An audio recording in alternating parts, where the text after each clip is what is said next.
মার্কিন president Donald Trump দায়িত্ব নেওয়ার পর থেকেই আন্তর্জাতিক অঙ্গনে নিজের অবস্থান স্পষ্ট করেছেন।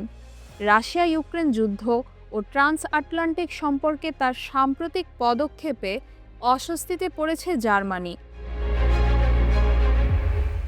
সম্প্রতি মিউনিখে সিকিউরিটি কনফারেন্সে জার্মান রাজনীতিবিদদের সেন্সরশিপ নিয়ে সমালোচনা করেন যুক্তরাষ্ট্রের ভাইস প্রেসিডেন্ট জে.ডি. ভ্যান্স। এরপর রিয়াদে রাশিয়া ও যুক্তরাষ্ট্রের আলোচনায় ইউরোপের কোনো দেশকে অন্তর্ভুক্ত না করায় বার্লিনের উদ্বেগ বেড়েছে। ইউক্রেনকে সহায়তার বিনিময়ে দেশটির প্রাকৃতিক সম্পদ দাবি করেছেন ট্রাম্প। এমনকি তিনি ইউক্রেনের প্রেসিডেন্ট জেলেনস্কিকে স্বৈরশাসক বলে আখ্যায়িত করে দ্রুত নির্বাচন আয়োজনের আহ্বান জানিয়েছেন। এ নিয়ে জার্মান চ্যান্সেলর ওলাফ শোলজ বলেছেন, এটি ভুল ও বিপজ্জনক মন্তব্য।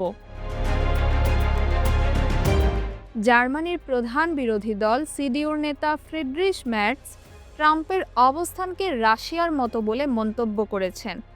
রাজনৈতিক বিশ্লেষকরা মনে করছেন, ট্রাম্প ইউক্রেন ইস্যুতে রাশিয়ার বিপরীত অবস্থান নিয়েছেন, যা বার্লিনের জন্য উদ্বেগজনক।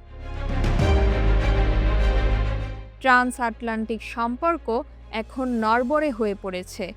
বাইডেন প্রশাসনের সময় যুক্তরাষ্ট্র জার্মানি একসঙ্গে ইউক্রেনকে সহায়তা দিলেও ট্রাম্প প্রশাসনের অবস্থান ভিন্ন। জার্মান রাজনীতিবিদরা মনে করছেন, ইউরোপকে এখন নিজেদের কৌশল তৈরি করতে হবে, কারণ যুক্তরাষ্ট্র ইউরোপ থেকে মুখ ফিরিয়ে নিলে জার্মানিকে বিকল্প পথ খুঁজতে হবে। তাহমিনা রহমান হাফসা, ঢাকা ওয়েস্ট।